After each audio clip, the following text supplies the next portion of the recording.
মিজানুর রহমান আজহারীর নাম ধরে ধরে বিষদগার চালাচ্ছে। এই ময়দানে এতদিন পর্যন্ত প্রায় 17 বছর কেউ কথা বলতে পারে নাই। সাফ কথা বলছি। এখন যারা এগুলো বলছেন জনগণকে বিভ্রান্ত করার জন্য, উনি অ্যাক্টিভ ভাবে কোন রাজনৈতিক দলের সাথে নাম লিখাননি। মাওলানা আজহারীকে যারা জামাতের প্রোডাক্ট বলে চালানোর কারণে মারা তো গেছে, আমার মনে হয় অলরেডিও জাহান্নামে চলেও গেছে।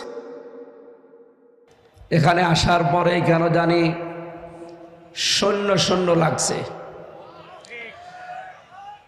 লক্ষ লক্ষ মানুষ আমরা হাজির হয়েছি।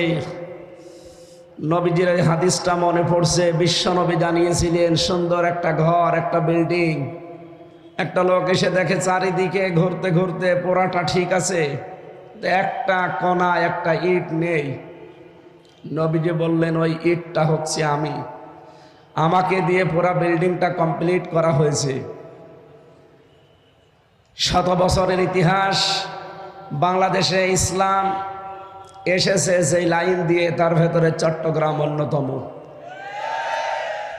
এই জনপদে যিনি কোরআনে কারিমের কথা বলতেন, বাইতুল শরফের পীর, বিশিষ্ট মনীষী, আন্তর্জাতিক খ্যাতি সম্পন্ন একজন ব্যক্তিত্ব, আলহাজ মাওলানা আব্দুল জব্বার, আল্লাহ রাব্বুল আলামিন তার গোলামের কবরটাকে জান্নাতুল ফেরদাউস বানিয়ে দেন, বলেন আমিন।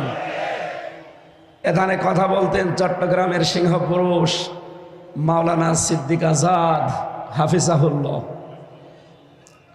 নাম না জানা হাজার হাজার আলেমরা এখানে আপনাদের সামনে কোরআনে কারিম, নবীর হাদিস থেকে আলোচনা রেখেছেন।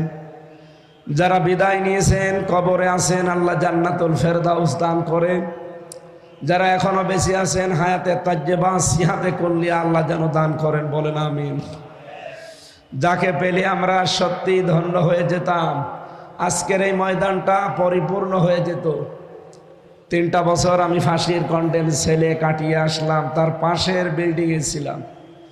উনি ছিলেন 1 নম্বরে, আমি ছিলাম 4 নম্বরে, মাত্র একটা দেওয়াল মাঝখানে। বিশ্বনন্দিত মুফাসসির কোরআন আল্লামা দেলাওয়ার হোসাইন সাইদি রহমতুল্লাহ আলাইহি, আল্লাহ রাব্বুল আলামিন তার গোলামের সারা জীবনের একটা দোয়া, আল্লাহুম্মা ইন্নী আসআলুকা শাহাদাতান ফি সাবিলিক। হে আল্লাহ, তুমি আমাকে সাধারণভাবে মরণ দিও না, শাহাদাতের মরণ দিও। আমি জেলখানায় যতবার সাক্ষাৎ পেয়েছিলাম, যে কয়বার তার কাছে যেতে পেরেছিলাম,